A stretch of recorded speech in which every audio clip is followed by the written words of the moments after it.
우리 그 아담과 하와에게 있어서의 그 안식일이 어떤 날이었을까, 그것을 상상하는 것은 참 그렇게 어려운 일이 아닙니다. 우리 아담과 하와가 범죄한 후에 곧 부부싸움이 시작됩니다. 성경 읽어보면 곧 서로 당신 때문에 그러는 부부싸움이 시작됩니다. 싸우면서도 아이는 낳습니다. 그래서 첫 번째 아이가 태어나요. 그게 가인인데, 그 가인은 카나라고 하는 말에서 나온 얘기입니다.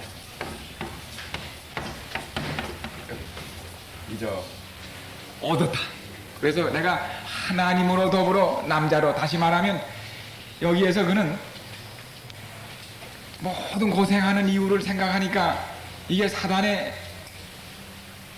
속임수, 속아서 이렇게 된 것을 깨달을 때 증오심이 그의 마음에서 참 북돋아오르고, 창세기 3장 15절에서 내 씨가 그 원수를 갚아주겠다고 하는 그 말씀이 쟁쟁해서 그는 이 남자로 말미암아, 하나님께서 주신 이 남자로 말미암아 그 남자가 바로 원수를 갚아줄 그 씨가 되기를 바랬던 기대를 우리가 그 이름에서도 알게 됩니다. 그러나 그 아이가 잘 말듣지 않아요. 꼭 자기네가 하나님께 하던 그 짓을 그냥 하는 것입니다. 그리고 그는 하나님께 불순종한 것이 하나님의 마음을 얼마나 괴롭고 아프게 했다는 것을 첫 아들을 키우면서 깨닫게 됩니다. 그래서 두 번째 아이 낳았을 때 이름을 뭐라고 그랬어요? 아벨. 이건 아벨은 헤벨. 아마 제가 이걸 겁니다. 헤벨이라는 말인데 이것은 헛되다는 뜻입니다. 에이, 자식도 아무것도 아니야. 그겁니다. 자식이 결국 자식이 구주가 아니라는 걸 깨달았어요. 그는 자식에 가졌던 기대가 다 무너지는 걸 첫 아들을 키우고 난 다음에 알게 됐습니다. 자식은 구주가 아닙니다. 부모들이 아무리 자식에게 공을 들여도 결국 자식이 구주가 아니라는 것을, 최대 관심사가 자식이지만 자식도 구주는 아닙니다. 다 헛된. 그래서 헛되니 그때 거기 헤벨이 쓰여집니다. 아벨의 이름의 그 본뜻인 헤벨이 전도서에. 그래서 그 전도서를 가만히 연구해 보면 가인 아벨의 그 뭡니까, 말을 써가지고 이것을 엮어 나가는 그것을 히브리어로 보면 그게 나타납니다. 그러나 그들의 두 부부 싸움을 하면서도 계속 아이는 또 실패작이야만 계속 실패작을 낳고 사는 것이 참 괴로운 가시밭길의 형극의 일입니다. 아담은 처자식 벌어먹이느라고 허리가 굽고 등에서는 땀이 계속 흐릅니다. 이제 참 아담 하와가 종종 저를 상상해요. 저녁에 이렇게 일을 끝마치고 서로 마주 앉아보면서 물끄러미 바라보고 있으면 아마 그때 아담이 뭐라고 했을까? 아, 참 그날 참 좋았지. 당신 또 첫 번 하니문, 그 첫 안식이 참 얼마나 그립겠어요. 정말 아무 걱정 없고 정말 행복하다는 생각만이 그 오늘에 잤던. 그래서 아담과 하와에게 있어서 이 안식일은 정말 행복의 극치였어요. 그래서 하나님이 인간을 위하여 마련하신 최대 행복은 정말 그 이상적인 가정이 안식일로 들어갈 때, 지금 이 땅에서 제일 행복한 사람들은 안식일을 지키는 가정에 최고 행복이 있는 것입니다. 그거 아닙니까? 네? 가정이 안식일 속으로 들어갈 때. 그래서 나중에 10계명 중에서 안식일 계명에 뭐이 들어가는가 하면 안식일과 함께 곧 가족이 들어갑니다. 네 처자식을 기억하라. 하나님을 기억하고 처자식을 기억하라 이겁니다. 즉 가정과 안식일은 첩보부터 한 세트입니다. 한 세트. 그 10계명 중에 그 같이 붙은 걸 보게 됩니다. 하나님을 기억하고 안식일을 기억할 때 하나님과 함께 가족을 기억하는 겁니다. 가정을. 그래서 우리는 이 그날의 의미를 알게 됩니다. 사람만 이 안식일을 그리워하는 것이 아니라 예수님께서도 그날을 그리워하세요. 그 히브리 4장에 보면은 이제는 예수님께서 제7일에 관한 그 약속은 이미 창조 때 이루어졌던 그 안식 속으로 어떡합니까? 이미 이루어진 안식. 안식은 사람이 만든 것이 아니라 하나님이 미리 안식을 만들어 놓고 사람을 그 속으로 초청해 들어갔습니다. 안식은 구원의 안식도 인간이 만드는 게 아니라 하나님이 마련해 놓으시고 우리를 초청하시는 것입니다. 그래서 그 히브리 4장에 참으로 이미 이루어진, 창조 때 이루어진 안식 속으로 우리를 다시 초청하는 그 초청이, 이제는 수고하고 무거운 짐진 자들아 다 내게로 오라, 내가 너희를 쉬게 하리라는 그 안식은 지금 우리가 예수님 안에서 누리는 바로 그 구속의 안식이라고 하는 사실입니다. 실존적 안식입니다.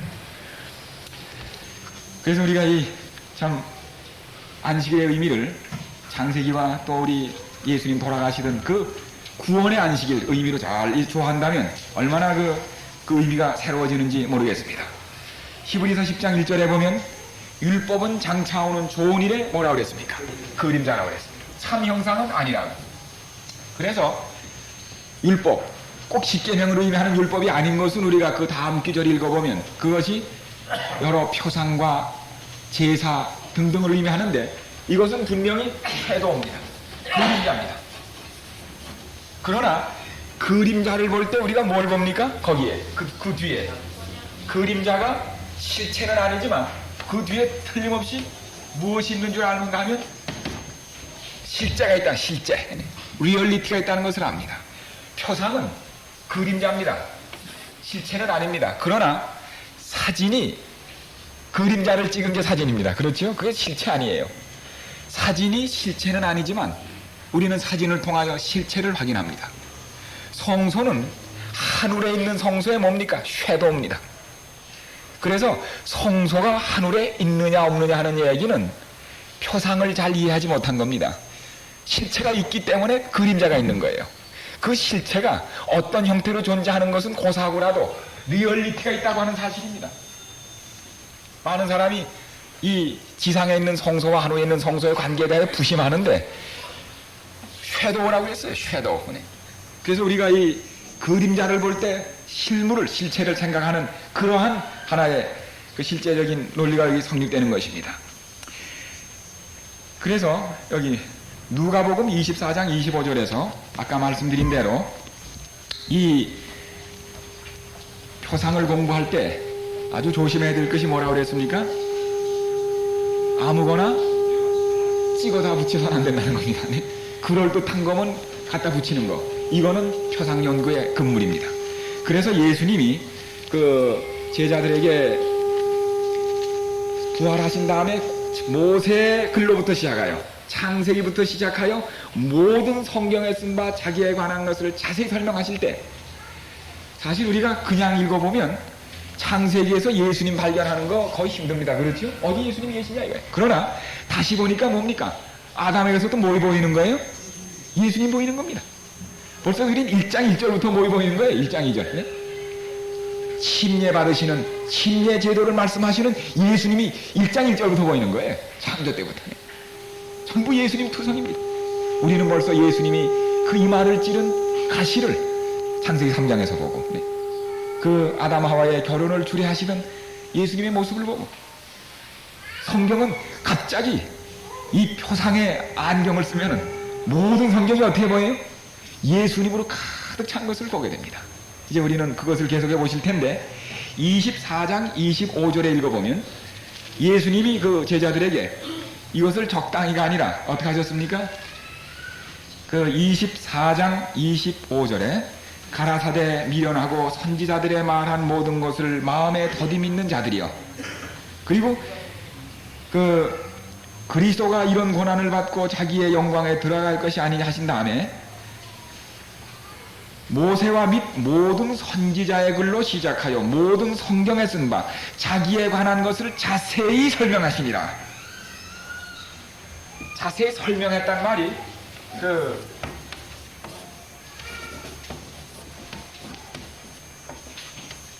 디에르메니오입니다. 디에르메니오, 헬라 성경으로는. 근데 제가 이 말을 쓰면 이게 자세히 설명이 그냥 explain이 아니고 해석하시니라 그 뜻입니다. to interpret. 근데 이 말에서 D는 우리가 아는 대로 D야 그 하나의 접두어고 에르메니오라는 말하고 비슷한 영어로 우리 신학을 다 하셨으니까 해석학을 영어로 뭐라 그럽니까? 해석학, 성서 해석학을 hermeneutics 여기서 나온 말입니다.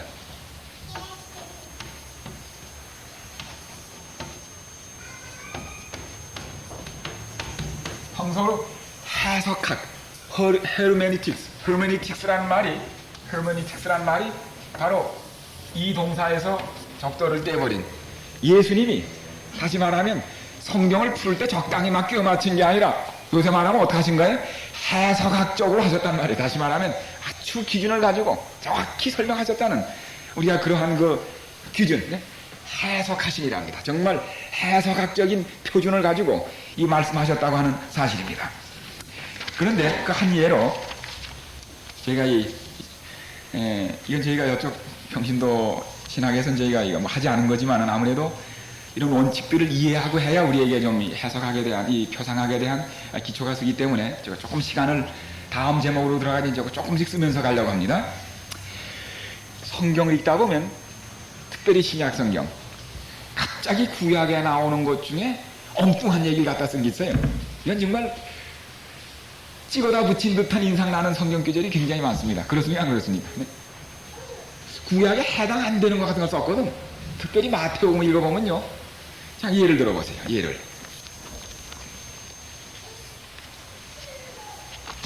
마태복음 1장 보십시오. 그 1장에 마태가 많은 구약의 성경절을 인용을 했는데 한 예만 제가 드는 겁니다. 마태복음 2장. 이제 예수님이 탄생하시고 드디어 헤롯이 죽이려고 그러기 때문에 밤에 천사가 나타나 현명하여 애굽으로 도망가라고 지시를 합니다. 글로 가고 싶어 간 게 아니라 어떻게 했어요? 천사가 애굽으로 도망하라고 지시를 해서 가는 겁니다. 그걸 기억하셔야 합니다. 그런데 마태복음에는 이 기사를 15절에 쓰면서 헤롯이 죽기까지 거기 있었으니 즉 애굽에 있었으니 이는 주께서 선지자로 말씀하신 바 애굽에서 내 아들을 불렀다 함을 이루려 함이니라 이렇게 되어 있습니다. 이게 어디에 기록된 얘기입니까? 호세아 11장 1절에. 근데 호세아서에 가보면 거기 예수님 불러간다는 얘기가 아니에요. 그걸 한번 찾아보세요. 엉뚱한 얘기예요. 거기 보면 그 이스라엘에 어렸을 때 내가 사랑하여 내 아들을 애굽에서 불러내었거늘 선지자들이 저희를 부를수록 저희가 점점 멀리하고. 이 보니까 어디 예수님 불러갔다는 얘기하고 맞아요, 안 맞아요? 안 맞아요. 그 사람들이 많은 그 성경학자들이 이거 한마디로 신약 이 기자들이 말이에요. 찍어다 구약에 나오는 적당한 기절을 예수님에게 끼워 맞췄다 이거예요. 그런 인상이 듭니까 안 듭니까? 사실 들거든요. 이게 어떻게 된 건가 이게? 이게 정말 뭘 필요한가 하면 해석하기 필요한 겁니다. 이게 정말 해당 안 되는 기절을 갖다 끼워 맞힌 건지 비슷한 기절들을 이런 그 구약에서 인용한 것 중에 이런 것들을 해결하는 방법 중에 하나가 우리 그 예 중에 예를 들면 시편 22편을 읽어보면요. 하나님이여 하나님이여 어찌하여 나를 버리시나이까. 그 다음에 개들이 나를 에워싸고 그 바산의 소들이 그 있지 않습니까? 예수님의 십자가 경험을 얘기한 그 기자는 누굽니까? 그 앞에 다윗의 시입니다. 그 다음에 내 수족을 찔렀나이다. 그리고 저희들이 내 속옷을 제비 벗고 겉옷을 나눠 갔다고 그런 이야기가 나와요. 근데 그걸 누구 경험이라고 그러는 거예요, 우리가? 그 다음에 그 맨 끝은 히브리 말로는 22장에 여호와께서 이를 행하셨다 하리라 하는 그게 it is finished 그 말입니다. 다 이루었다 그 뜻이에요. 그래서 완전히 시편 22편은 예수님이 십자가에서 아버지여 아버지여 어찌하여 나를 버리시나이까부터 다 이루었다. 그 구절이에요. 완전히 십자가의 경험을 그대로 갖다 카피한 겁니다. 근데 사실 거기 보면 다윗의 얘기지 왜 예수님 얘기냐 이거예요. 엄연히 다윗의 얘기지 왜 예수님 얘기냐 이거예요. 아까 말씀드린 대로 다윗은 지금 기름 부음 받은 그 종으로 다윗은 수족을 찔린 경험이 있어요 없어요? 그가 속옷을 제비 벗고 겉옷을 나눠 가진 예가 있습니까 없습니까? 본인에겐 그런 경험이 없습니다. 그는 지금 누구의 대사를 읽는 거예요? 누구의? 영감을 통하여 장차 예수님이 겪을 경험을 대사를 읽는 겁니다. 대사를. 기름 부음 받은 구약의 그리스도로 이렇게 말씀한다고 해서 다윗이나 모세나 아론이 죄 없는 그리스도라는 생각을 하지 마십시오. 아무도 이 지상에 태어난 사람 중에 그리스도의 역을 완전히 행할 사람은 죄인 중에는 없어요. 단지 그의 봉사와 역사 중에 한 부분을 나타냈을 뿐입니다. 우리가 늘 그걸 이해해야 됩니다. 그런 그 가늠한 다윗이 어떻게 예수님을 드러냈는가? 그건 인간 다윗이에요. 그러나 다윗이 한 전체적 기능은 그 백성을 원수의 손에서 구원해내고 그리스도의 그 통치, 그 영광스러운 통치를 구현한 이런 것들을 우리가 늘 기억한다는 사실을 아울러 알아야 합니다. 그런데 이 마태복음의 경우 어떻게 이 일이 호세아가 말한 그 얘기가 예수님에게 행해질 수 있는가? 이것입니다. 지금 우리가 소위 말하는 그 디에르메니오, 허메니틱스, 이 해석한 얘기, 예수님이 성경하실 때 그냥 막 하시지 않고 해석학적으로 하신 겁니다. 아주 딱딱 조리에 맞게 법칙에 맞도록 하셨다는 그 얘기입니다. 요새 말로 하면. 그래서 제자들이 확신한 겁니다. 껴 맞힌 게 아니고. 자, 이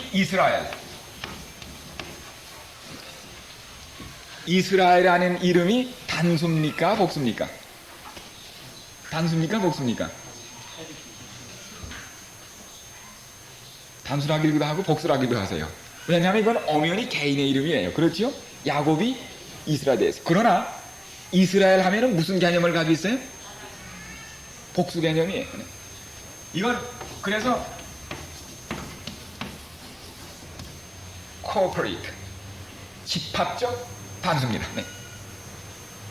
이건 엄연히 개인이지만 집합적인 개념이 있어요. 야곱은 야곱이 변하여 이스라엘이 되는데 이거는 하나의 에트닉 엔티티입니다. 하나 종족, 육신적 그거지만 이거는 이미 이스라엘이라는 이름은 영적인 스피리처 엔티티입니다. 그래서 본래 하나님 백성은 구약에도 육신적 혈통을 통한 이스라엘이 아니고 이미 구약에도 이스라엘은 뭐였어요? 영적인. 그래서 제가 이걸 설명할 기회가 있을지 모릅니다만 야곱이 그 마지막에 우리 저녁 시간이 조금 여유가 있으니까 아마 야곱이 그 마지막 겪은 경험을 저희가 여기 성경에서 보면서 이 예레미야서에 보면은 그 야곱이 겪을 이 경험 가운데서 그가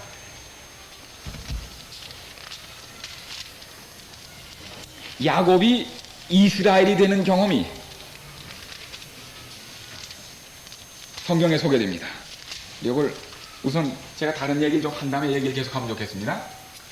근데 이 집합적인 하나의 단수, 싱귤러로 우리가 생각될 때 그런데 이 이스라엘을 통하여 한 개인이 이스라엘을 통하여 이스라엘 자손이 쭉 번져나갑니다. 아주 그 12지파로 해서 쭉 이제 12가락을 해서 번져나갑니다. 이들이 하나의 하나님 백성의 근간을 이루어요. 그래서 이사야서를 보면은 우리 이사야서를 보십시오. 이러한 이스라엘에 대한 개념을 저희가 이사야서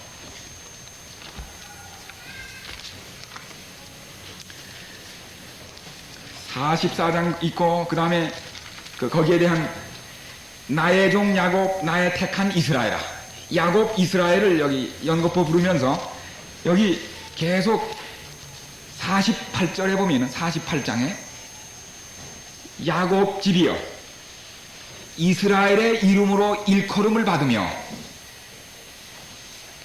유다의 근원에서 나왔으며 거룩한 성 백성이라 칭하며 그 이름이 만군의 여호와이신 이스라엘의 하나님을 의지하면서 성실치 아니하고 의로움이 없이 여호와의 이름으로 맹세하며, 이름은 하나님이 주신 이름으로 하나님과 맹세한 그 족속인데 결국 의를 지키지 않으므로 그 나무라는 얘기가 나옵니다. 그러다 계속 나오다가 이제 이스라엘에 계속 이스라엘 나라 이야기가 나와요. 49장, 50장, 51장 계속 이제 그런 나오다가 갑자기 53장에 가면 바로 여러분 53장은 너무나 유명한 뭡니까? 예수님의 순환의 장입니다. 우리가 유대인들에게 참 의아해하는 거는 이사야 53장과 같은 분명한 장이 있는데 왜 예수 그리스도를 모르 믿잖아요? 왜? 예수 그리스도의 순환 그분의 일생을 왜 구약에 예언한 메시아로 믿지 않는가? 그 이상하죠? 그게 분명한데 유대인이 뭐라고 대답하는 줄 아십니까? 유대인의 대답이 그 뒤에 되면 이사야 53장은 예수의 개인 경험이 아니라 이스라엘의 뭐라고 그래요? 민족적 경험이라고 그래요. 그들은. 왜냐하면 그 앞을 읽어보면 이스라엘이 전부 뭐로 나와? 야곱 집이요, 이스라엘 나라요, 전부 뭡니까? 집단입니다. 코퍼레이트 비예요. 그런데 이 이사야서 읽어보면 첫 번에는 이걸 이스라엘 개인에게서 야곱에서 시작된 이 족속이 이스라엘이 되면서 쫙 그 한 집합적인 개념으로 나가다가 갑자기 53장에서는 그게 어떻게 돼요? Suffering servant, 고난당하고 하는 예수님의 다시 말하면 개인으로 다시 확 들어옵니다. 개인에게서 이것이 다시 그 역사가 뭉쳐져요. 이스라엘 나라의 그 모든 운명과 순환과 모든 고통이 한 사람에게 어떻게 되는 겁니까? 집약되는 겁니다. 이스라엘은 나의 장자요. 그래서 예수 그리스도는 하나님의 뭡니까? 장자입니다. 정말 유일한 아들입니다. 그래서 바로 예수님이 이스라엘 중에 이스라엘은 누구예요? 하나님의 맏아들인 이스라엘이 누굽니까? 바로 예수님이에요. 그리하여 마태복음에 읽어보면 마태복음의 경험이 바로 무엇인가 하면 이스라엘 백성이 만들어질 때 야곱이 먼저 어디로 갔어요?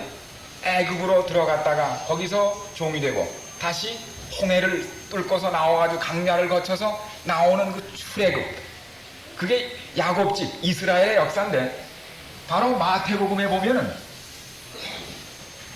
마태가 예수님의 생애를 영감으로 쓸 때 이스라엘의 경험을 예수님에게서 어떻게 해요? 반복시키는 것입니다. 그래서 예수님이 탄생하시면서 참된 이스라엘의 역사를 예수님 생에서 반복하는 거예요. 호세아 11장 1절 읽어보면 그게 뭔가 하면 출애굽 얘기가 나옵니다. 거기 쭉 출애굽 얘기가. 새로운 출애굽 사건이 거기 나오는 한 규절을 인용하면서 그 전체 문맥이 거기 포함됐는데 출애굽 얘기가 거기 나와요. 호세아서에. 그러면서 자 이제 예수님이 드디어 이스라엘 역사를 자기 개인에게 반복하기 위해 어디로 들어가요? 애굽으로 도로 내려가시는 거예요. 그 옛날 야곱이 애굽으로 내려갔던 것처럼 예수님께서 도로 애굽으로 피난하십니다. 그 다음에 어떻게 돼요? 다시 광야로 나가시고 그 길을 예비하는 길이 있게 되고 곧 예수님께서 이스라엘 백성이 옛날 어디를 나왔던 것처럼 홍해를 걷는 것처럼 예수님은 어디를 건너세요? 요단강에서 침례는 고린도서 10장에 말한 대로 뭡니까? 홍해를 걷는 경험은 뭐예요? 침례라고 분명히 말씀했습니다. 아까 어떤 목사님이 고린도서 10장을 암만 읽어봐도 튜포스가 없다고 말씀하셨는데 튜포스가 있어요. 카일이란 말이. 이런 일은 우리에게 거울이 되어 하는 그 거울이 튜포스입니다. 또 11장 그 10장 6절하고 11절에 말세를 만난 우리에게 이런 일이 거울이 되어야 할 때 그것은 튜피코스라고 티피칼리입니다. 표상적으로 거울이란 말이 아니에요. 그건 번역이 좀 우리 번역입니다. 그래서 거기 10장에 나오는 거기 두 군데 다 헬라어 성경에는 소위 표상이라는 것을 알려주는 튜포스가 거기 두 군데 다 나옵니다. 이게 상표상으로 쓸 수 있다는 겁니다. 그래서 그건 분명히 확인할 수 있습니다. 예수님이 침례를 받으신 다음에 홍해를 건너신 다음에 이스라엘 백성이 어디 들어갔습니까? 광야에. 예수님이 침례받는데 어디로 들어가셨어요? 성령에 이끌려 광야로 가셔서 그 다음에 무슨 시험을 당하세요? 세 가지 당하신 시험은 이스라엘 백성이 광야에서 당했던 시험입니다. 바로 기록되었을 때 사람이 떡으로만 살 것이 아니에요. 그가 어디서 쓰여졌던 말이에요. 광야에서 모세가 빵의 시험을 받는 누구에게? 이스라엘에게 했던 말이에요. 그걸 계속 어떡합니까? 반복하는 겁니다. 똑같은 일을 반복하시는 거예요. 첫째 시험, 둘째 시험 신명기 6장 16절, 출애굽기 17장 1절, 또 신명기 8장 15절 16절, 시편 91편, 이 모든 것들이 광야의 생활을 배경으로 하는 얘기들입니다. 그게 반복돼요. 그 다음에 여기에서 예수님이 마치 옛날 모세가 이스라엘 백성을 광야에서 약속의 땅으로 인도하는 것처럼 지금 예수님은 참 모세가 되셔서 뭐 하는 거예요? 과거에 모세가 했던 일을 지금 이루면서 지나가시는데, 과거에 모세는 실패했고 이스라엘 백성은 실패했어도 진짜 이스라엘은 예수님은 어떻게 하는 겁니까? 이스라엘 백성 여기서 실수했어요. 만나로 불평하고 시험에 넘어가겠지만 진짜 이스라엘인 예수님은 어떻게 해요? 한 번도 지지 않고 어떻게 합니까? 이기면서 이스라엘의 실패를 당신의 승리로 매듭을 지면서 가시는 겁니다. 그리하여 예수님이 승리하심으로 모든 그를 따르는 모든 이스라엘이 승리하고 예수님의 의 속에 우리가 포함되도록 한 사람으로 말미암아 죄인 된 것처럼 한 사람으로 말미암아 의와 승리에 이르는 경험이 예수님 안에서 이루어지게 하신 겁니다. 참 이스라엘의 예수. 그 다음에 예수님이 모세역을 하십니다. 모세가 40일을 금식하고 시내산에서 하나님을 만난 것처럼 예수님도 얼마를 금식하세요? 그대로 반복하는 거예요. 40일을 금식하시고, 모세는 시내산에서 율법을 받아 백성에게 말했지만 예수님은 산에 오르사 뭘 하셨어요? 예수님이 산 위에서 하신 말씀은 모세가 말한 율법의 뭡니까? 원본을 공개하신 거. 원본. 모세는 이렇게 말했지만 나는 너에게 말하노니 그 이상을 말한다 이거. 그래서 이러한 그 일련의 사건, 또 그 예수님께서 모세가 그 바다를 통과하고 물을 피한 것처럼 예수님께서 풍랑을 잔잔케 하시고, 그 다음에 광야에서 모세는 뭘 내어 먹였어요? 만나를 먹였지만 예수님 광야에서 뭘 먹였습니까? 만나 얘기하시면서 모세는 너에게 만나를 주는 게 사실은 그게 모세가 내린 게 아니고 내가 보낸 거라고, 우리가 보낸 거라고. 오늘 너희는 그 만나를 주셨던 나의 손에서 또 하나의 그 만나를 직접 받아먹는 경험. 참 그래서 요한복음 6장 보면 이 사람들이 뭐라 그랬어요? 이 사람이 더 프로 신명기 15장 15절 18장 15절에서 모세가 나와 같은 선지자를 다시 보내실 것이라는 선언을 했는데, 우리 그 후에 읽어보면 여호수아가 그 뒤를 이은 그 선지자가 아니라는 말을 표현하기 위하여 모세와 같은 선지자가 없었더라 라고 여호수아를 제쳐놓는 얘기를 보게 됩니다. 더 프로펫은 바로 장차 오신 예수님이었어요. 그 예수님이 바로 모세가 그 말한 것을 이룬 참 모세였다는 모습을 여기서 실제로 보여주는 겁니다. 모세는 광야에서 그리하여 그 12족장을 뽑고 70장로를 선정해서 뭘 만들었습니까? 이스라엘을 형성했지만 예수님은 12 제자를 형성하시고 70 제자를 만들어서 드디어 뭘 쌓으세요? 교회를 형성하십니다. 이 예수님 안에서 뭘이 반복되는 겁니까? 이스라엘의 모든 역사가 어떻게 되는 거예요? 개인에게서 반복되어 완전하게 되는 것입니다. 그래서 이 마태복음을 읽어보면요, 마태복음 2장 15절에서 내 아들을 애굽에서 불렀다는 그 말과 함께 시작해가지고 이 마태복음엔 출애굽 순서로 예수님의 생애가 쭉 나열되어 있습니다. 출애굽의 빛을 통하여 예수님의 일생이 전개됐다는 사실입니다. 이리하여 호세아 11장 1절을 마태가 인용한 것은 찍어다 붙인 것이 아니라 뭡니까? 놀라운 엑소더스 타이폴로지, 출애굽의 이 표상을 그대로 예수님에게서 성취시키는 표상의 성취, 출애굽의 성취가 예수님에게서 이루어진다고 하는 사실을 보이는 결과였음을 깨닫게 될 때 우리는 그것이 아주 합당한 정말 해석학적인 가장 정확한 표현이었다는 것을 이 실제적인 경험을 통하여 알게 되는 것입니다. 이래서 자, 우리 오늘 그러한 그 배경을 가지면서 이 표상이 결단코 이렇게도 할 수 있고 저렇게도 할 수 있는 것을 우리 아무개나 말하는 그런 하나의 논리가 아니라 분명한 기준을 가지고 목표를 가진 하나의 해석 방법이며 성경이 그것을 이미 확인하고 있는 방법이라는 저희가 이런 개념을 가지면서 우리 오늘 모세와 여호수아의 표상 연구를 시작하겠습니다. 우리 다 같이 이걸 펴시죠.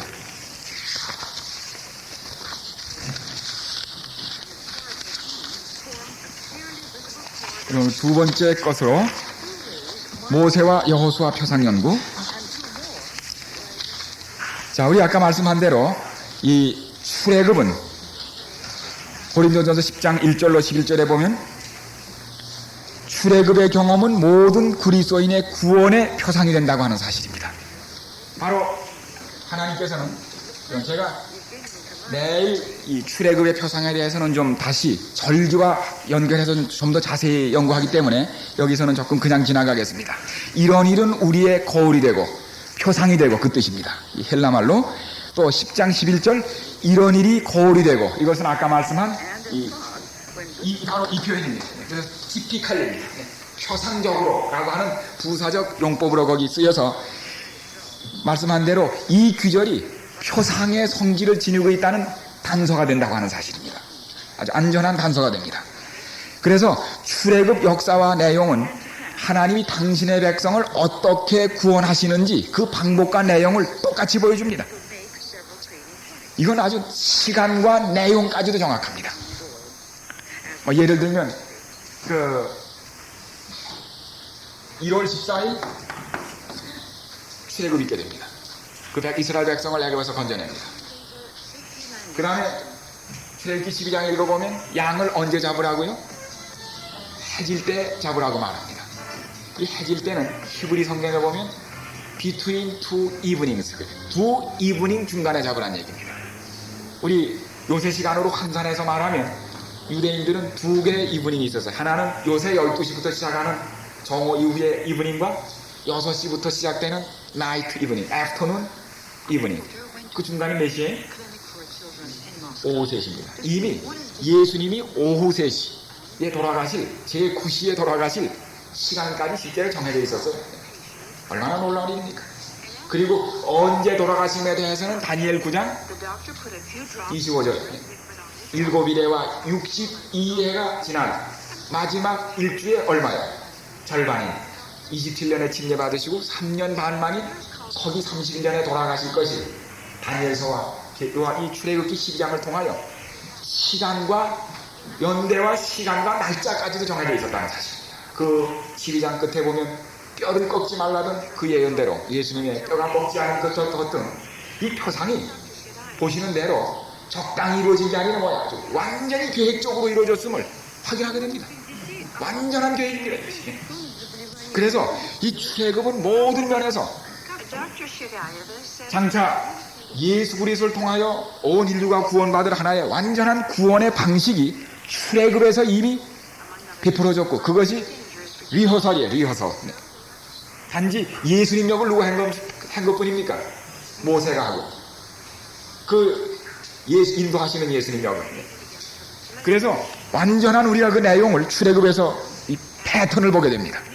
결국 우리가 구원받아 하늘에 이르게 될 때 구원받은 백성이 부르는 노래가 뭐예요? 출애굽 노래를 부릅니다. 드디어 뭘 끝난 거예요? 영적 출애굽이 끝났다는 얘기예요. 모세 노래와 그때는 홍해가 아니라 무슨 바닷가? 유리 바닷가에서 무슨 노래를 불러요? 모세 노래와 어린 양의 노래를 불러요. 출애굽 노래입니다. 그게. 결국 구약에서 이루어졌던 출애굽 경험이 예수님을 말미암아 우리에게 이루어져서 마지막 구원받는 것은 출애굽이 끝난 것으로 되어 있습니다. 이 두 표상은 완전한 표상이에요. 그래서 이 출애굽에 대한 표상을 완전히 이해하면 성경 전체를 이해하는 뭡니까? 이 확신을 갖게 된다고 하는 사실입니다. 여기 제가 그래서 이미 말씀드린 대로 모세와 예수님 생애 비교를 여기 표현했습니다.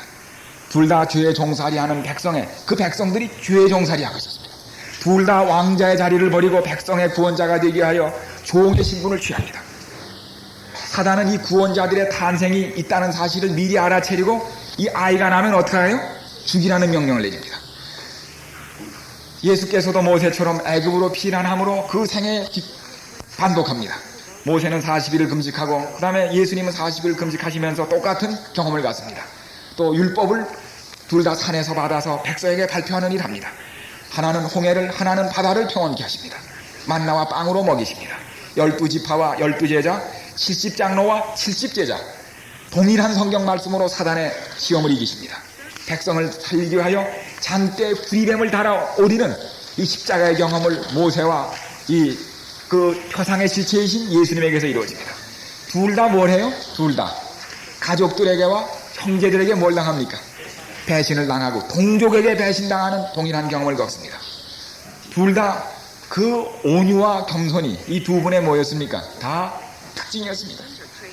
그런데 마지막의 경험으로 예수님, 모세도 부활했던 것처럼 예수님도 부활하심으로 이 모세는 예수님을 표상하는 예수님 역을 했다 얘기입니다. 한마디로 예수님의 그 드라마에서 예수님 역을 했다 그 말입니다. 한마디로. 네.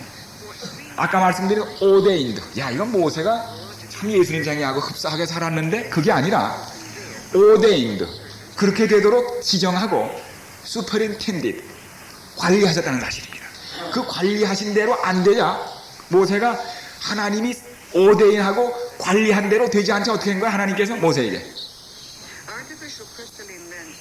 지도자 거기서 그치라는 명령을 내린 게 뭔가 하면 딴 연기를 하는 겁니다. 그때 거기서 중지명령을 내리는 거예요. 이걸 통하여 우리는 완전히 이것이 우연히 이루어진 걸 아날로지를 유추를 맞추는 게 아니라 감독되고 있는 것에서 빗나갈 때 하나님께서 끊으시는 그 정확한 감독을 보게 되는 것입니다.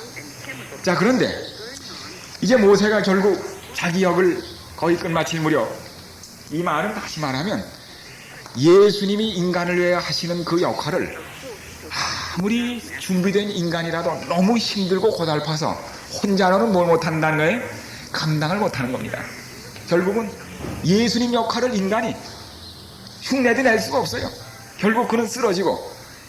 그런데 여기에서 모세가 드디어 이제 가나안을 앞두고 그 정탐꾼은 보내는 그런 경험을 한 다음에 거기에서 출애굽기 23장 20절을 보십시오. 출애굽기 23장 20절. 우리 무슨 말씀 하시는가 하면 내가 사자를 내 앞서 보내어 길에서 너를 보호하여 너로 내가 예비한 곳에 이르게 하리니 너희는 삼가 그 목소리를 청종하고 그를 노엽게 하지 말라. 그가 너희 허물을 사하지 아니할 것은 내 이름이 그에게 있음이니라. 내 이름을 가진 자가 드디어 이 백성을 그 주의 나라에 가나안 땅에 인도하겠다는 말씀과 함께 민수기 13장 16절에 보면 그 12 정탐꾼을 그 선발한 경험에서 12장 3절, 민수기 13장 16절에 보면 이는 모세가 땅을 탐지하러 보낸 자들의 이름이라. 12사람 모세가 눈의 아들 호세아를 여호수아라 칭하였더라. 물론 호세아도 같은 뜻이지만 그 이름을 뭐라고 했어요? 여호수아라고 명명했습니다. 명명. 자기 후계자로 뽑으면서 이름을 여호수아라고 명명했어요. 그런데 여호수아의 이름은 뜻이 뭔가 하면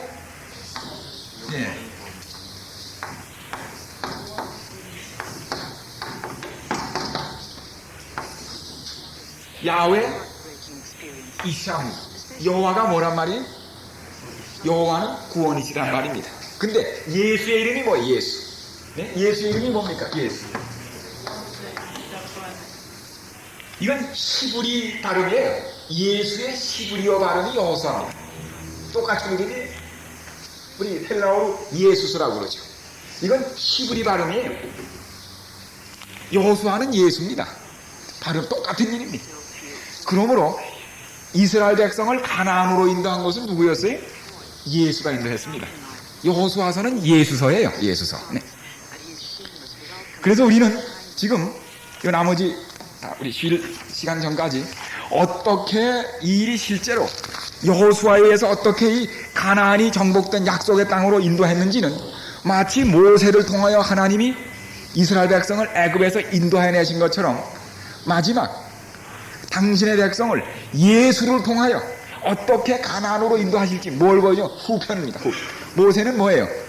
전편이고 여호수아는 뭐예요? 후편을 누구 역입니까? 예수님 역을 하는 후편 대우입니다. 모세는 뭐예요? 예수님의 생애 중에 전편을 담당한 대우였고 여호수아는 뭐예요? 후편을 담당한 대우인데 이름까지 똑같이 했어요. 이름까지 예수라는 이름을 가지고 예수 역을 지금 하는 겁니다. 예수님이 태어나실 때 그 이름을 아버지가 짓지 않았어요. 하나님께서 천사를 통하여 이름을 뭐라고 하라고?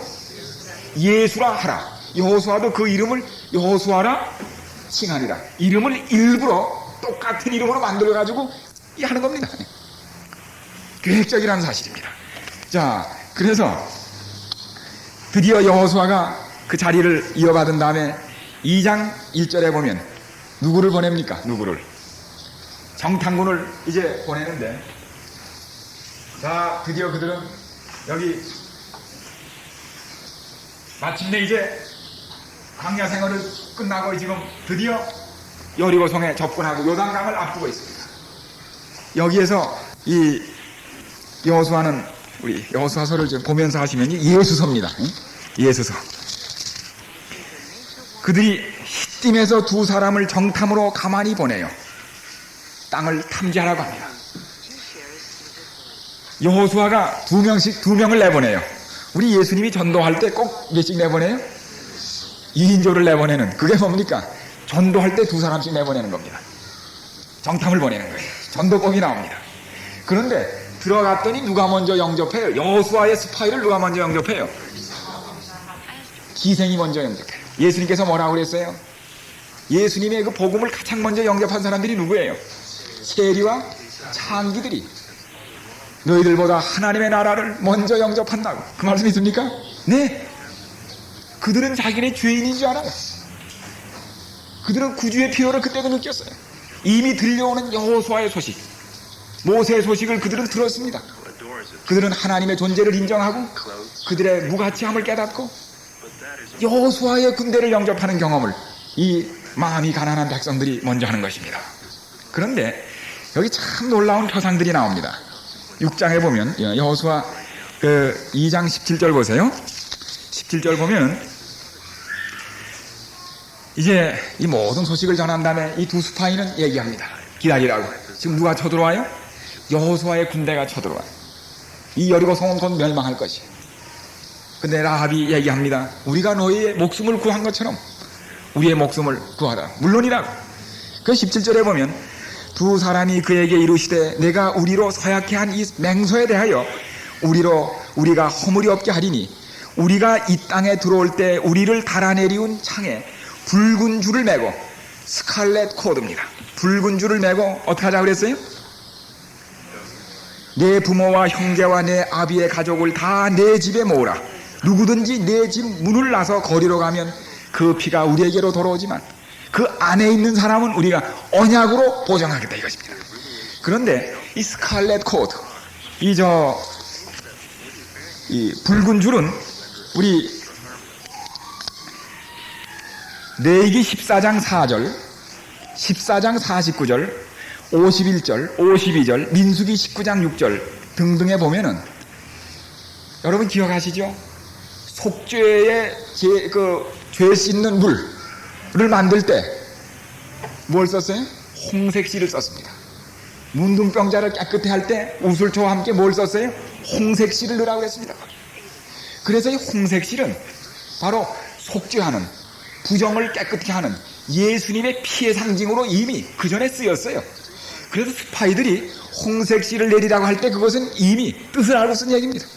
이스라엘 백성이 애굽을 나올 때 그 창에 뭘 달았어요? 창에 뭘 칠했습니까? 피를 칠하고 이 피칠한 줄이 구원을 알았습니다. 지금은 양 잡을 때가 아니에요. 현실이. 그 창문에 뭘 달라는 거예요? 같은 창문에 뭘 달라는 거예요? 홍색실을 내리라는 겁니다. 홍색실을. 출애굽하고 똑같은 경험입니까? 홍색실이 달린 집입니다. 근데 라합은 아시는 대로 놀랍게도 어디서 발견되는 인물이에요? 마태복음 1장에 나오는 예수님의 족보에 나오는 여자인데 그는 나중에 누구하고 결혼합니까? 살몬하고 살몬. 근데 살몬은 성경에는 없지만 짐작하는 대로는 두 스파이 중에 한 사람이라고 생각해요. 아마 구원받은 다음에 땡큐 메리지. 그래서 살몬 그 두 사람 사이에 누가 나요? 보아스가 낳고, 보아스와 루시 결혼하고, 거기서 오벳이 낳고, 오벳이 이새를 낳고, 이새가 다윗을 낳고, 다윗의 자손 누가 남아요? 그래서 이 라합은 예수님을 이 땅에 탄생시킨 모체가 됩니다. 예수님을 이 땅에 탄생시킨 모체를 우리가 뭐라고 그래요? 교회라고 그래요. 교회. 라합은 뭐의 상징인가 하면 교회의 상징입니다. 족보로 보나 의로 보나. 그래서 또 하나는 이거 보세요. 왜 저는 이거 한때 생각을 했어요. 왜 약속의 땅에 여리고가 있어야 하느냐. 여리고가 있으려면 어디 있어야 돼요? 요단강 건너가기 전에 있어야 이치는 맞아요. 약속의 땅에 왜 여리고가 있는 겁니까? 이건 약속의 땅에 들어가서 하는 거야, 싸움을. 왜 그럴까? 아주 훌륭한 설명입니다. 본래 이 땅은 하나님이 그 백성에게 주식으로 약속한 땅인데 지금 실제로 이 땅은 누가 들어앉아 있어요? 약속. 이 모든 땅이 하나님 백성의 땅이에요. 누가 들어앉아 있어요? 이방인 엉뚱한 여리고가 들어앉아 있어요. 이 여리고성은 고고하게서도 이 세상에서 가장 오래된 가장 강한 성입니다. 이것은 지금 이 땅은 여리고가 들어앉아 있어요. 이 약속의 땅에. 그래서 장차 이 약속의 땅에 들어있는 여리고성, 사단의 모든 조직, 여호수아 6장에 보면 여리고성을 멸망시킨 다음에 여호수아가 선언합니다. 누구든지 여리고성을 다시는 뭐 하지 말라고? 재건하지 말라. 왜요? 영원히 멸망당할 세상에 뭡니까? 표상이기 때문에 다시는 재건하지 말라고 한 이유가 바로 그겁니다. 표상이에요. 자, 그래서 이 여리고성을 무너뜨리기 위하여 지금 여호수아가 누굴 보내요? 정탐꾼들을 보내요. 그러나 멸망할 성에서 구원받을 사람이 있기 때문에 멸망당하기 전에 여기다 뭘 세워요? 라합의 집을 세우는 겁니다. 교회를 세우시는 거예요. 그리고 멸망당하기 전에 사람을 어디로 불러 모아요?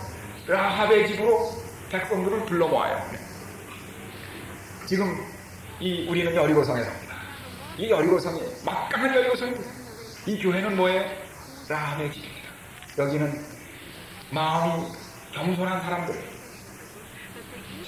장기와 세리가 예수님을 받아들였던 마음이 겸손한 죄인들이 예수님의 십자가를 상징하는 홍색실을 내린 그 집에 모여든 장차 이 여리고성이 무너질 때 유일하게 살아남을 구원받을 백성이 이 라합의 집에 모여드는 것입니다. 우리는 지금 바로 이 일을 수행하는 사람들입니다. 근데 제가 이 여리고성을 말할 때 참 이 의미 깊은 거는 이 가나안 들어가는 입구에 가장 강력한 성을 사단이 입구에 딱 세워놨어요. 입구에 막는 겁니다. 그 다음에 요쪽 요단강을 건너가기 여기가 무슨 땅입니까? 땅 이름이 뭡니까? 아니, 여기 큰 도시 이름 말고 모압입니다. 모압. 바로 모압, 여리고 맞은편이 모압이고 저쪽이 여리고입니다. 그런데 이스라엘 백성이 이 모압에서 겪은 경험이 민수기서에 나오지 않습니까? 이 민수기서에 보면은 민수기 22장에 보면 이스라엘 자손이 또 진행하여 모압 평지에 진쳤으니 요단 건너편 곧 여리고 맞은편이었더라 그랬습니다. 여기엔 모압이 있어요. 근데 거의 광야 생활을 다 마치고 이스라엘 백성이 모압에 이르렀을 때 무슨 경험을 했습니까? 무슨 사건이 터졌어요? 발람과 발락 사건이 터집니다. 이 모압왕 발락은 이스라엘 백성을 힘으로 이길 수 없는 민족인 것을 이미 소식으로 전해들었습니다. 그래서 발람을 고용해가지고 돈으로 매수해서 저주하려고 했지만 그게 이루어지지 않았어요. 나중에 발람이 발락에게 교사했습니다. 이 백성은 기술로도 이길 수 없고 무력으로도 이길 수 없어. 방법이 하나 있는데 이 이스라엘 백성은 특별히 남자들이 어디에 약해? 정서가 아주 약해. 이 쓸쓸한 광야를 헤매는 동안에 정서가 메말라 있어. 그래서 뭘 쓰면 돼? 여자를 쓰면 돼. 여기 보면 그래서 싸움하는 대신에 모압은 어떻게 했습니까? 아름다운 여자들을 어떻게 했어요? 내보내가지고 이스라엘 남자들을 홀렸어요. 그래가지고 그들이 여자를 쫓아가면서 그게 뭐하고 연결됐어요? 바알 부호를 섬기는 우상숭배로 연결돼서 그들의 예배 자체가 그게 포함되어 있습니다. 그리하여 24,000이 요단강을 눈앞에 두고 어떻게 했어요? 당하고 온 민족에게 연병이 일어났어요. 연병이 이르는 재난을 당했습니다. 온 민족 백성이, 여러분이요, 사단이 거의 하나님의 땅에 다 이른 당신의 백성이 뭘 놔야 저기다 거슬렀습니다. 제가 골프 얘기를 좀 했어요. 제가 얼마나 무지한지, 제 집이 한일동 사택이 어디에 있는가 하면 제가 새마을에 있는 거기에 있는데 거기 맞은편에 보면 거기 태릉 컨트리 클럽 뭡니까? 골프장이 있잖아요. 늘 이렇게 보면은 여자들이 걸음 주고 사람이 매달려 있는데 이렇게 보면 거의 이렇게 그림이라고 합니까? 왜? 홀 있는 이렇게 된 여인. 보면 이쪽에 늘 두퉁에 뭐이 타 있는가 하면은 허옇게 모래가 나와 있어요. 보이시죠, 이거? 그래서, 그냥 장마에 타인 걸 저걸 왜 안 냈구나. 나 그랬어요. 이게 얼마나. 근데, 제가 이번에 미국에 가서, 미국에 참, 골프가 여기처럼 타치가 아니고, 8불만 내면은, 18홀, 온종일 칠 수 있도록 그렇게 쌉니다. 맨 골프장이. 근데 그건 그렇다고 제가 늘 골프 쳤다는 얘기가 아니고, 거기 이제 전도하다 보니까 좀 소위 하이 클래스라는 사람들을 전도를 해야 되는데, 여기서 같이 가까워지려면 또 그걸 쳐야 안 되네. 참 바쁘고 시간은 없는데, 그건 한가한 사람이 은퇴한 사람이 할 일이지, 그거 한 번 하면은 치지도 못하지만 말이야. 못 치니까 더 시간이 많이 걸리고, 온종일 걸려요. 7년 동안에 2번 갔어요. 전도용으로 2번 갔어. 가봤더니, 그게 소위 샌드라는 거예요. 다 와가지고 홀에 넣을 때 거기다 못 파나요? 애 먹이려고 일부러 샌드 함정을 파가지고 거기 빠져가지고 애를 먹이는 겁니다. 다 와가지고 애 먹이게 했어요. 이 모압이 말한 건 바로 샌드더라고, 샌드. 다 와가지고 딱딱해서. 여러분이요, 우리는 그리 멀지 않은 주변에서 샌드가 무엇임으로 인하는 일들을 보게 됩니다. 사단이 거의 그 약속의 땅에 다 이런 백성들에게 그런 큰 정서적으로 연약한 시험들을 줘서 여기에 빠져가지고 그 백성에게 연병이 이르게 하는 경험을 주신다는 사실을 우리 여기서 봐야 합니다.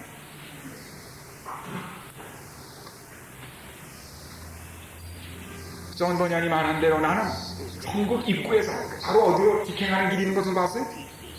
지옥으로 직행하는 길을 봤어요. 거의 천국에 다 왔어. 약속의 땅에 다 왔어. 어처구니 없는 시험에 빠져서 패가 망신하고 백성에게 연병이 이르게 하는 사단의 무서운 샌드가, 캡이 약속의 땅 아주 가까이 있다는 사실을 우리가 명심해야 한다는 사실입니다. 이것은 아주 아무도 이 문제에 대하여 깨어 기도하자면 안 되는 그런 시련스러운 일들이, 이 모압에 다 이런 백성을 함정으로 빠뜨렸던 사단의 계교가 오늘날도 있음을 우리는 확신해야 하는 것입니다. 이리하여 드디어 모든 것은 결정되고 이제 그들이 여리고성을 쳐들어가는데, 여기 여호수아 3장 7절을 보세요. 여호수아 3장 7절. 여호수아는 완전히 지금 누구 역할을 하는 겁니까? 모세를 이어서 예수 역을 하는 거예요. 예수 역을 그대로 합니다. 여기 보면 3장 7절에 드디어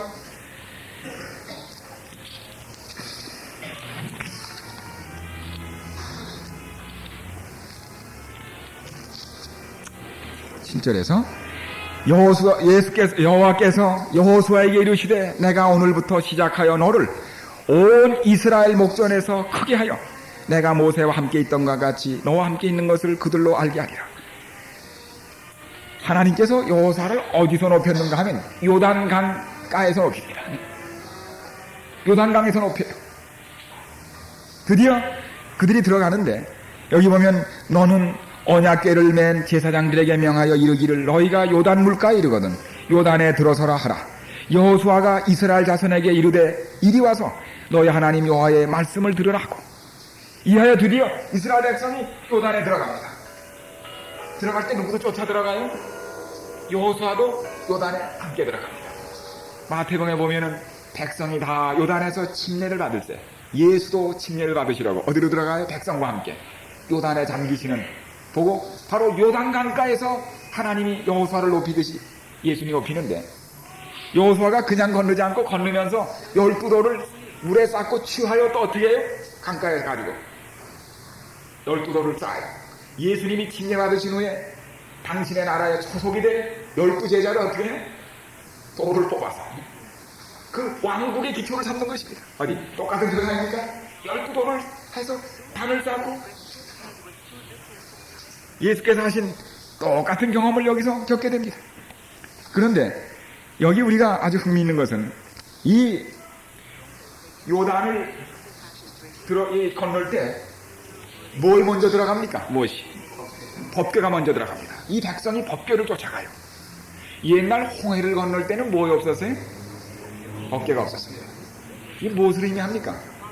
우리가 받은 구원은 믿음으로 우리가 죄에서 구원받는 즉 애굽에서 나올 때는 우리가 애굽에서 나올 때는 하나님의 계명을 지켰기 때문에 나온 게 아닙니다. 이미 우리를 위해 돌아가신 어린 양의 피의 은혜로 믿음으로 말미암아 구원을 받았어요. 율법을 지켰기 때문이 아닙니다. 그러나 드디어 애굽을 나와가지고 우리가 다시 그 약속의 땅에 들어갈 때 그때 뭐예요? 율법이 앞에 섭니다. 이게 무슨 의미입니까? 구원받은 것은 우리가 그리스도의 의로 예수께서 우리를 위해 돌아가신 그 은혜로 믿음으로 의로 받았지만 그 위에 따라가는 것은 뭡니까? 순종입니다. 하나님의 계명에 따라 사는 순종하는 생활 성화가 뒤따야 한다는 얼마나 합당한 일입니까? 그래서 우리 그 이스라엘 백성이 출애굽기 20장 1절에 보면 하나님이 계명을 주실 때 20장 1절에 뭐라 그래요? 나는 너희를 애굽 땅에서 인도하여 내 여호와 내가 너희를 구원하였으므로 뭡니까? 십계명을 주는 것입니다. 안식일을 포함하여 그러므로 안식일을 포함한 십계명은 구원받기 위하여 주신 계명이 아니라 구원받은 백성에게 주는 계명입니다. 우리 스스로 내가 너희를 애굽 땅에서 인도하여 구원하여 내었으므로 십계명을 준다 이겁니다. 그래서 우리 제가 거기서 한번 집회하는 가운데 제가 거기 목사로 되기 전에 학생으로 있을 때 집에서 성경 공부를 시작했어요. 몇 사람. 그랬더니 그쪽 사우스밴드 일리노이 인디아나주에 있는 장로교회에 교인들이 하나 들어오더니 거기 있는 사람을 싹 데려왔어요. 그래가지고 우리 닥터 김이랑 김중만 의사 댁에서 하는데 그 방에 꽉 찼어요. 교인이 다 오니까 그만 그 교회 목사님이 쫓아오셨어요. 권사님을 하나 데리고. 와가지고 보니까 교인이 다 앉았거든. 돌아보니까 다 앉은 거예요. 이분이 끝나면서 그때 로마 세운을 했습니다. 한 가지만 물읍시다. 안식일을 지켜야 구원받습니까? 그건 묻는 거예요. 안식일을 지켜, 우리 그런 얘기 자주 듣습니까? 안식일을 지켜야 구원받습니까? 이럴 때 만약에 아닙니다. 안식일은 구원하고 관계없습니다. 그렇게 하면 어떻게 됩니까? 그럼 안식일 지킬 수가 없네요. 안식일을 지켜야 구원받아서 한번 모여야 돼요, 이건. 꼼짝없이. 율법주의자가. 그런 질문 우리가 자주 받는데, 그럴 땐 대답을 하려고 하는 대신에, 이 잘못된 질문에는 다른 대답이 없습니다. 우리 그걸 아시나요? 안식일을 지켜야 구원받습니다 하는 질문이 틀렸어요. 질문이 틀리면 답도 없습니다. 영국의 조지 국왕인가요? 이 사람이 그 신하들에게 산 고기, 죽은 고기 무게되는 얘기를 했어요. 왜 죽은 고기는 산 고기보다 가벼운가? 가지고 학자들이 막 연구를 한 거예요. 어째서 이 죽은 고기가 산 고기보다 값을 하는가? 그런 걸 했는데 방법이 없는 거라고. 하다가 한 사람이 정말 죽은 고기와 산 고기 무게가 차이 나는데 한번 보자 이거예요. 다르니까 똑같은 거예요. 그러니까 질문이 틀린 거예요. 한번 골탕을 얘기를 한 거잖아요. 그 왕립학회 그 뭡니까? 과학자들 골탕 먹이려고 한 겁니다. 근데 질문이 틀리면 대답이 없어요. 이럴 때 어떻게 물으면 됩니까? 목사님이 물으신 질문은 마치 뭐와 같은가 하면 광복절을 지켜야 해방됩니까? 그 말하고 있습니다. 그 말이에요. 그렇지 않습니까? 광복절을 지켜야 해방됩니까? 그 말이에요. 네. 안식일은 신명기 5장 15절 내가 너희를 애굽의 종되었던 땅에서 인도하여 내었으므로 그러므로 여호와가 너희를 명하여 안식일 지키라 했는데 해방되었으므로 지키는 뭐예요? 광복절입니다. 예. 광복절을 지켜야 해방됩니까가 아니고요. 해방된 민족에게는 광복절이 있습니다. 그렇게. 그리고 우리 광복절의 의미와 우리 안식일의 의미가 너무나도 유추를 가지고 있기 때문에 그건 여러분이 잘 아십니다. 그래서 여기 또 우리가 미국에서는 그런 예를 들어요. 자꾸 십계명에 관한 논증이 나올 때 미국에 오신 분들에게 그러면 어디 미국에 오시기 전에 미국 헌법 지키셨나요? 그래. 안 지켰다는 겁니다. 어디 비자 받을 때 미국 헌법 지켜서 비자 받으셨나요? 아니래. 비자는 미국을 아무 한 것 없이 세금 하나 안 내고 미국 헌법이 어디 붙었는지 몇 조인지도 알지 못하는 사람에게 독립기념일이 어린아이지 모든 사람에게 준 겁니다. 미국의 은혜로 일단 그 비자를 받아서 미국에 땅에 떨어지면 그 다음부터는 뭘 지켜야 돼? 미국의 법을 지켜야 되고 게다가 미국 시민이 되려면 법정에 가서 무슨 선서를 하는가 하면 미국 헌법을 준수하겠다는 선서를 해야 뭘 만들어요? 시민권을 줘요. 미국에 왔다 할지라도 그 법을 지키지 않으면 가둬버려요. 그 공민권을 박탈합니다. 십계명은 출애굽기에 보는 대로 구원받은 백성이 지켜야 할 겁니다. 안식일은 구원받은 백성이 이미 미국에 온 사람이 지키는 법이 미국 헌법이고 미국에 온 사람만이 독립기념일에 쉬는 겁니다. 사실은 안식일은 우리가 그러므로 구원의 수단이 아니라 뭐예요? 구원받은 결과로 받은 구원을 지키는 날이라고 하는 사실입니다.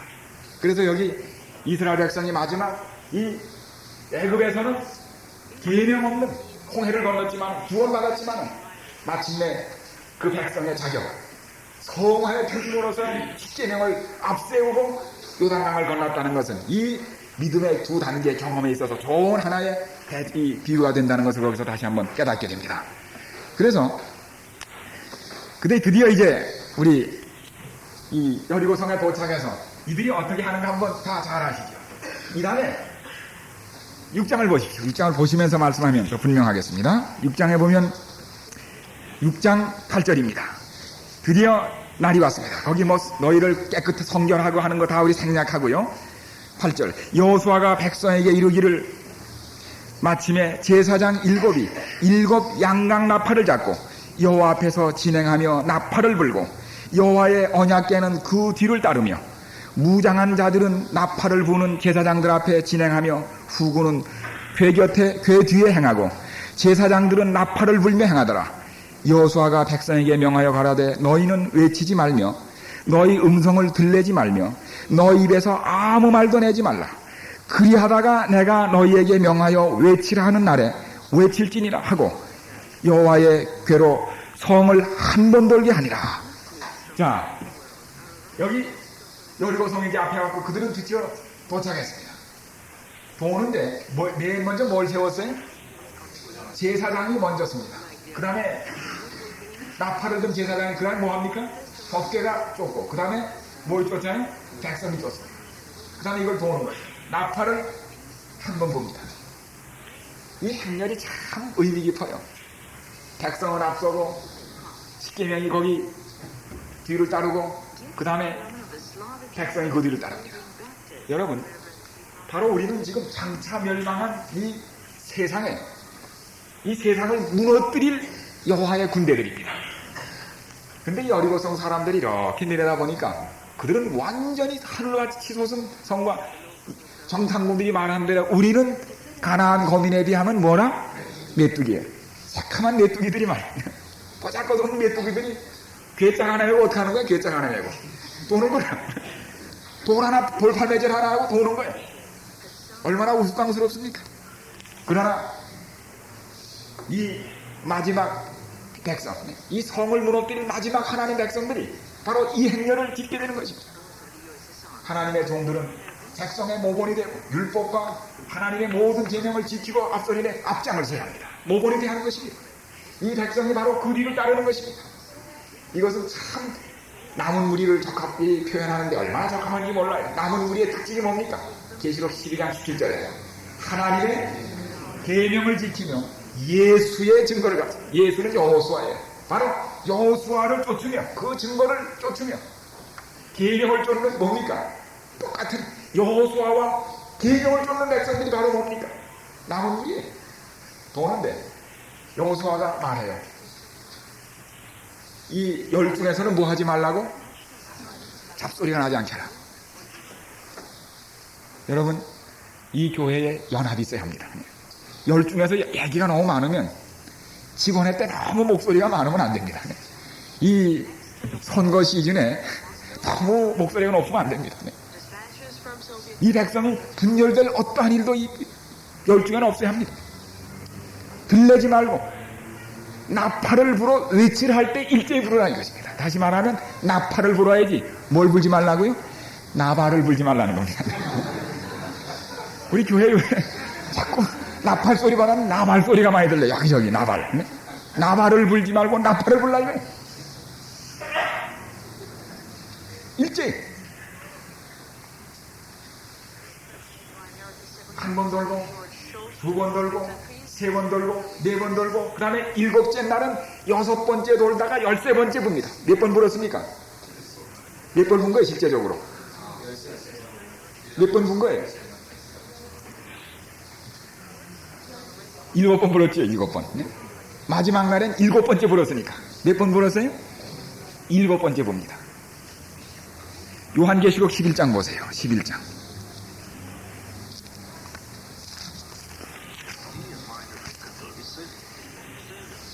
여하튼 마지막 나팔입니다. 7째 천사가 나팔을 불매 하늘에 큰 음성이 나서 가로되 세상 나라가 우리 주와 그리스도의 나라가 되어 그가 세세토록 왕노릇하리로다. 마지막 7째 나팔에 뭐이 넘어가요? 뭐이 넘어가요? 세상이 넘어가고 이 세상 왕국이 누구의 나라가 돼요? 우리 주와 우리 여호수아와 우리 주님과 그 백성의 나라가 되는 것입니다. 이 여호수아의 마지막 나팔에 여리고성이 무너졌듯이 마지막 7째 나팔에 이 여리고성 세상이 무너지고 마침내 어떤 일이 일어나요? 이 땅이 당신의 백성으로 돌아오는 이 경험이 7째 나팔 마지막 나팔 소리와 함께 있게 되는 이 경험이, 그래서 여호수아의 나팔은 여리고성이 종말의 세상을 의미하는 것처럼 여호수아의 나팔은 뭐예요? 마지막 나팔입니다. 마지막 나팔의 성이 무너집니다. 우리는 이 백성이 그러므로 여호수아가 여리고성을 무너뜨릴 때 보였던 똑같은 방법과 똑같은 정신과 똑같은 신뢰로 이 성을 우리가 돌고 포위할 때 이 세상 앞에서 우리가 아무리 보잘것없이 보여도 사실 우리가 종종 전도하다가 낙심하는 게 뭔가 하면 이 세상을 보고 우리 자신을 보면 우리가 정말 메뚜기 같아요, 안 같아요? 정말 메뚜기 같아요. 우리 힘으로 이 여리고성이 무너진다는 거, 이 도성이 너무 생각할 수 없어. 그러나 마침내 여호수아 군대에게 여리고성을 함락시키신 그 동일한 하나님께서 우리의 여호수아이신 하나님의 계명과 예수 여호수아를 쫓는 이 무리들에게 여리고성을 주실 것으로 우리는 확신할 수 있습니다. 드디어 그들은 마침내 여호수아는 그 땅을 점령하고 어떻게 해요? 이 땅을 12지파에게 나누듯이 우리의 여호수아이신 예수님께서 이 땅을 우리에게 영원히 분급해 주실 것입니다. 이리하여 그런데 여호수아 5장을 보십시오. 5장. 드디어 이제 그들이 가나안 땅에 이르게 될 때 그 여호수아 5장 8절 온 백성에게 할례 행하기를 필하며 백성이 진중 각 처에서 처하여 낫기를 기다릴 때 9절 5장 9절 여호와께서 여호수아에게 이르시되 내가 오늘날 애굽의 수치를 너희에게서 굴러가게 하였다 하였으므로 그곳 이름을 오늘까지 길갈이라 하였느니라. 드디어 종살이하던 애굽의 모든 수치가 끝나고 다 굴러가 버리고 모든 슬픔과 치욕스러웠던 경험은 길갈에서 끝나고 영원히 굴러가 버립니다. 이스라엘 자손들이 길갈에 진쳤고 그달 14일 저녁에는 여리고 평지에서 유월절을 지켰고 드디어 새 땅을 이 여리고성을 밟으면서 뭘 지켰어요? 유월절을 지켰고 유월절 이튿날에 그 땅 소산을 먹되 그날에 무교병과 볶은곡식을 먹었더니 그 땅 소산을 먹은 다음 날에 만나가 그쳤으니 이스라엘 사람들이 다시는 만나를 얻지 못하였고 그 해에 가나안 땅의 열매를 먹었더라. 여호수아가 그 백성을 가나안 땅에 인도하자마자 제일 먼저 한 행사가 뭔가 하면 뭡니까? 유월절 잔치를 베풀었습니다. 그 다음에 뭘 먹였어요? 만나는 트래벌러스 푸시입니다. 여행자 음식이에요. 인스턴트 푸시입니다. 오면서 음식을 바꿔 먹입니다. 그 땅 과실과 곡식으로 먹이면서 만나는 끊어지고 유월절을 그 땅 곡식으로 그 유월절과 함께 그 땅의 소산을 먹기 시작합니다. 우리 여호수아께서 예수님께서 마지막 유월절을 보내실 때 우리하고 약속한 게 있어요. 어디에서? 하나님의 나라에서 다시 뭘 지키자면 유월절을 다시 지키자고 했어요. 그때는 이 땅의 것으로 하지 않고 하늘에서 난 과실로 다시 유월절을 보내자는 약속을 하고 떠나셨습니다. 그것을 우리는 뭐라고 그래요? 어린 양의 혼인잔치라고 합니다. 여호수아가 그 약속을 지킵니까? 그 약속의 땅에 들어가자마자 유월절을 지키고 그 땅의 과실, 그 땅의 곡식으로 배불리는 이 경험을 통하여 마침내 우리는 광야 생활이 끝나고 우리가 요단을 건넌다. 죽음의가 이 땅과 하늘을 가르는 요단강을 건넌다면 우리의 여호수아께서 제일 첫 번에 우리에게 베풀어 주실 잔치는 유월절 잔치가 될 것입니다. 거기에서 우리는 새 땅의 열매로 참으로 이 땅에 지났던 모든 수치를 길갈에서 다 씻어버리고 이 새 땅에서 우리의 여호수아께서 서브해 주시는 어린 양의 혼인잔치에서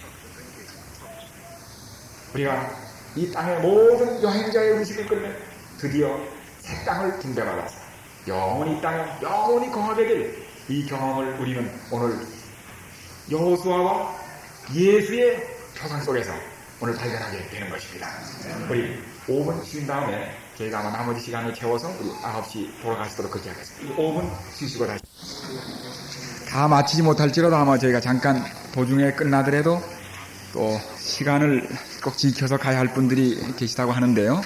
혹시 조금 한 5분이나 그 이상 조금 끝나게 되시면 아마 조금 먼저 떠나셔서 차를 놓치지 않으시면 좋겠습니다. 여기 우리 아까 야곱과 이스라엘 얘기를 제가 조금 말씀드렸었는데 여기 에레미야 30장 보면은 우리 표상이기 때문에 잠깐 제가 잊지 않게 또 잊어버리지 않게 말씀을 드리고 하면 좋겠습니다. 제가 지난번 이 말씀으로는 제가 천성교회에서 저녁 시간을 쓰는데 약간 포함했습니다만 우리는 마지막 구원받기 전에 야곱의 환난을 겪어야 한다는 얘기를 늘 들었습니다. 그렇지 않습니까? 야곱의 환난이 있다. 이 야곱의 환난이라는 건 제7일 안식일 예수 재림 교회만의 특수 용어입니다. 어디 그런 얘기 다른 데서는 못 들어요. 특별히 와이프인의 얘기입니다. 그래서 왜 하필 야곱의 환난을 겪어야 하나 그런 생각을 우리가 종종 하게 돼요. 그렇지 않습니까? 그런데 이 표상의 의미를 가지고 다시 이 야곱의 환난이라는 말씀이 적혀져 있는 에레미야 30장을 읽어보니까 환히 그 의미가 나타나는 거 한번 보세요. 이 표상이라는 이 안경을 쓰고 이 성경을 다시 한번 읽으면 그 뜻을 알게 됩니다. 자, 예레미야 30장 4절에 보면 여호와께서 이스라엘과 유대에 대하여 하신 말씀이 이러하니라. 그 앞에 3절에 보면 나 여호와가 말하노라. 내가 내 백성 이스라엘과 유다의 포로를 돌이킬 때가 이르리니 내가 그들을 그 열조에게 준 땅으로 돌아오게 할 것이라. 유다와 이스라엘의 포로들이 지금 바벨론에 이 포로에 가게 될 운명에 놓였습니다. 근데 유다와 이스라엘의 포로를 돌이킬 때가 이를 텐데 장차 내가 분명히 돌아오게 하겠다 이겁니다. 돌아와서 다시 그 땅을 차지하리라. 여호와께서 이스라엘과 유다에 대하여 하신 말씀이 이러하니라. 그러면서 무슨 얘기가 나오는가 하면, 돌아오기는 그들이 유다와 이스라엘 자손이 지금 포로의 땅에서 다시 그들의 약속의 땅으로 돌아올 텐데, 여호와께서 이스라엘과 유다에 대하여 하신 말씀이 이러하니라. 여호와께서 이같이 말씀하시되 우리가 떨리는 소리를 들으니 두려움이요 평안함이 아니로다. 너희는 자식을 해산하는 남자가 있는가 물어보라. 남자마다 해산하는 여자같이 손으로 각기 허리를 짚고 그 얼굴빛이 창백히 보임은 어찌미뇨. 슬프다 그날이여 비할 데 없이 크니 이는 야곱의 환난의 때가 되미로라마는 그가 이에서 구원하여 냄을 얻으리로다. 그러면서 10절 그러므로 나 여호와가 말하노라. 내 종 야곱아 두려워 말라. 이스라엘아 놀라지 말라. 내가 너를 원방에서 구원하고 내 자손을 포로된 땅에서 구원하리니 야곱이 돌아와서 태평과 안락을 얻을 것이라.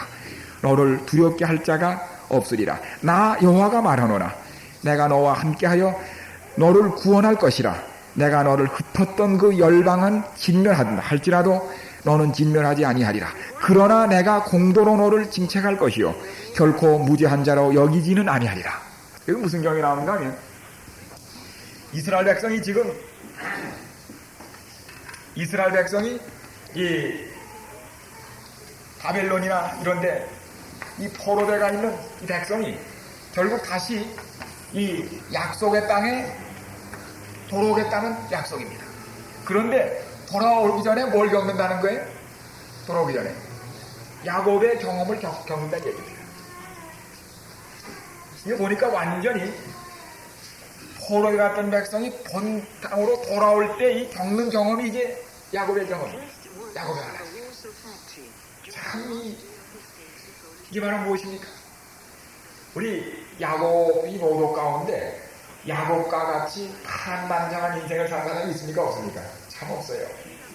참 고생만 했어. 그래서 우리 찬미가 부를 때 내 고생하는 것 옛 야곱이 그 노래 부르면 그 남의 얘기 같지 않고 내 얘기로 들리는 것은 우리가 다 야곱과 같기 때문입니다. 근데 야곱이 왜 그렇게 고생했는가? 정말 집을 쫓겨나서 방랑하면서 그 많은 고생을 왜 했는가? 왜 했지? 누구 탓에? 쟤는 제가 찔러서 눈물이 나네. 그 요령 쓰고 꽤 쓰다가 뭡니까? 그 편안한 집 약속의 땅에 어머니 아버지 형 밑에서 잘 살는데 그 야곱의 마음에 뭐 있었어요? 장자 올 때에 대한 왜냐하면 얘가 뚝뚝 떨어져서 찾아가려면 둘째 아들이면 괜찮은데 스타트가 조금 늦어가지고 그래가지고 늘 찾아 컴플렉스에서 찾아 컴플렉스. 우리 아이들 키워보면 둘째 아들은 늘 불평이 있습니다. 왜냐하면 늘 형 입던 뭐 입은 신도 형 입던 신, 옷도 형 입던 옷 늘 놀래. 게다가 이 장자가 되면서 누리는 두 몫을 받는 유산과 함께 영적 축복. 근데 애서하는 걸 가만히 보니까 이건 마다들감이 아니야. 산만하고 사냥송이나 들고 사냥하면서 저런 자격도 없는 걸 형이라고 부르기도 뭐하고. 그래서 컴플렉스가 있다가 아시는 대로 드디어 어머니하고 공모해가지고 또 어머니도 거기 방조를 했고, 그래서 이제 뭐 다 우리 아는 얘기니까요. 이제 형 한 번 속이고 아버지 한 번 속이고 그러다 발랑 나가지고 형한테 죽히면 몰매 맞아 죽을까 뭐합니까? 기름 뛰는 겁니다. 근데 이제 야곱이 도망가다가 어디 저 루스 야긴 패들이 됐습니다만 해는 지고 그래서 사는데 사람에게 아버지와 형에게 버림받아서 집에서 쫓겨났어. 지금 외삼촌 집으로 도망가는데 지금 제가 찔러서 제가 사서 하는 고생이에요. 이렇게 그 루스 들판에서 사면서 참 처량하고 있습니다. 사람에게 버림받으면 하나님께로 버림받았다는 생각이 듭니다. 그래서 그때 무슨 노래를 불렀을까요? 해는 져서 어두운데 정말 일절 생각하니까 눈물만 흘러. 정말 그냥 야곱이 불렀을 노래였어요. 그런데요, 그때 뭘 봅니까? 하늘과 땅을 이은 사다리로 오르내리는 그 정말 그리스도의 표상인 사다리를 봅니다. 여기가 하나님의 전이 여기 있는데 내가 몰랐다. 그걸 세워서 돌대교를 세워서 이제 단을 잡고 여기 하나님의 집인지 내가 알지 못했다고 베델이라는 바알의 하나님의 집이라는 베델의 걸 세웁니다. 그 다음에 이제 그 남친네 집에 가서 자기는 형 한 번 속이고 아버지 한 번 속였는데 자기 장가들 때 2번 장가들 때 속고 김싹새 10번이나 속고 나중에 노년에 누구한테 속았어요? 아들한테 속습니다. 다 당했습니다. 다 당했습니다. 톡톡이 당했다. 근데 야곱이 사실 가만히 있으면 그 다 자기에게 돌아올 축복이 다 하나님의 결국 돌아오게 되어 있지 않습니까? 그게. 근데 야곱이 뭐예요? 늘 인간적 요정을 쓰는 겁니다. 좋아하시니까. 늘 하나님 앞서가요. 제가 이걸 생각하면서 어렸을 때 우리 밤 따라다니지 않았어요? 뭐 옛날 그거밖에 과외 할 게 있어요. 요새 그땐 과외도 없고 요새는 과외 하느냐 그건 하겠어요. 근데 밤을 딸 때마다 늘 남의 밤을 던져서 떨어지면 빨리 이걸 해야 되는데 가시 때문에 말이에요. 그래가지고 늘 지장이 많았어. 근데 그때부터 왜 밤에 가시가 있을까? 냉수 하면 얼마나 좋겠어. 그냥 그 끼면 되는데 늘 찔려. 그러다 제가 삼육대학에 와서 어떤 날 일이 있어가지고 가을에 이창규 목사님 때 나중에 저희가 그 집에 살았습니다. 그 집에 갔더니 연세 많은 할머니가 밤을 주스시는데 난 밤을 따는 노름을 알았거든요. 뭘 던져서 이분이 밤을 주스시더라고 보니까 아하 밤은 따는 게 아니라 주는 거예요 보니까. 왜 밤에 가시가 있는가 했더니 밤이 있기 전에 사람들이 자꾸 먹고 싶고 싶어하거든요. 그래서 있기 전까지는 2중 3중 그 비싼 설정망을 주는 겁니다. 설정망을 불러서 손대지 못하게 하다가 다 익으면 어떻게 해요? 딱 해가지고 딱 떨어져 수술하 이거야 가만히. 근데 사람이 그러면 어떻게 해요? 급해가지고 따다가 찔리는 겁니다. 아니 모든 하나님의 섭리가 언제나 사람이 당하는 어려움을 가만히 보면 때가 안 됐을 때 따다 그렇게 돼요. 지금을 제가 찔는 거야. 야곱이 말하고 그렇게 했습니다. 우리가 그 일을 어른이 돼도 빤히 알면서도 늘 해요. 그 일을 가만히 있으면 다 그렇게 될 텐데 서두르다가 안 되는 일이 참 많아. 그래서 야곱이 거기 가서 이제 처자식 낳고 쭉 해놨는데 아무리 외국에 살아도 객지에 살아도 거긴 객지요. 게다가 이 대운대로 여기는 약속의 땅 장차 메시아가 오실 땅이에요. 여기서 아무리 잘 살고 처자식 거느리고 잘 집 짓고 살아도 여기는 약속의 땅이 아니에요.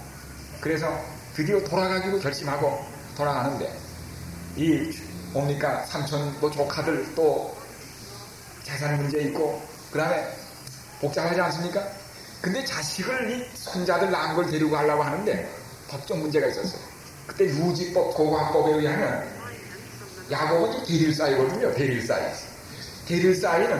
대릴사에게서 난 자식은 외할아버지가 살아있는 동안에 그 자식에 대한 손자에 대한 권한은 외할아버지에게 있습니다. 법적으로. 그래서 이 아이들을 그냥 할아버지 그냥은 못 나와요. 그래서 어떻게 했어요? 멀리 깡털 깎아 멀리 간 사이에 집단도 망한 겁니다. 야곱 자기는 뛰는 거예요. 뛰는 거야. 그래가지고 집단도망을 하다가 전에는 혼자 뛰면 간편히 뛰었는데 이번에 어떻게 했어요? 잡힌 거예요. 그래서 삼손한테 또 한 번 몰매 맞아서 이 야곱의 일생은 몰매 맞아 죽을 일생은 근데 하는데 참 라반이 너 여호와께서 내게 사자를 보내서 꿈에 너에 대하여 선처하는 부탁이 없어서 너 오늘 아주 혼나라. 그러나 내가 하나님을 두려워함으로 놔주는데 하여튼 자 그리고 이제 겨우 야곱처럼 하나님 신세를 많이 진 사람 참 야곱 하나님 신세 많이 졌습니다. 정말 야곱은 하나님께 한 일이라고 별로 없고 신세만 일도 하는 것이다. 근데 가는데 드디어 여긴 떠날 수밖에 없어요. 너무 서러워. 여긴 희망이 없어. 암만 잘 살아도 희망 없고 암만 돈 많이 가져도 희망 없어. 왜요? 약속의 땅이 아니야. 메시아는 여기 오셔.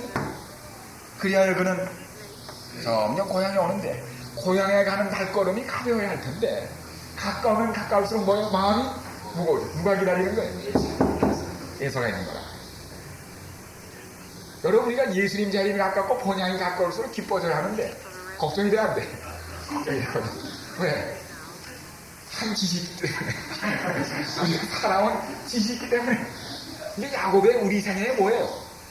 포로를 돌이킬 때, 본향에 돌아올 때, 이미 죽어서 없어진 야곱의 경험을 이 유다와 이스라엘 하나님 백성이 왜 겪어야 하는가 하면 우리가 겪을 경험이죠.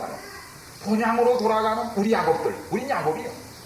우리는 우리 찔러서 아담 하와가 그 좋은 에덴 에서 살다가 죄를 제가 찔러 고생하는 거라.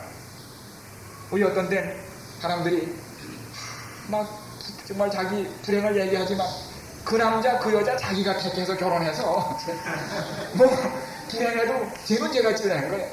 다 자기 결정으로 그렇게 된 거예요. 오늘 불행한 거 어려운 거 다 자기 결정으로 그렇게 된 거예요. 뭐 할 말 없는 거예요. 그렇지 않습니까? 다 야곱이요. 그래서 오라가 점점 많이 먹었다. 그래가지고 사자를 먼저 보내서 이게 다 아는 얘기 그냥 우리 아무래도 9시까지 끝내려면 이 큰 문제는 다룰 수 없을 것 같아서 제가 지금 이 야곱의 환란 기간은 참 중요하게 여겨져서 제가 그냥 이야기합니다.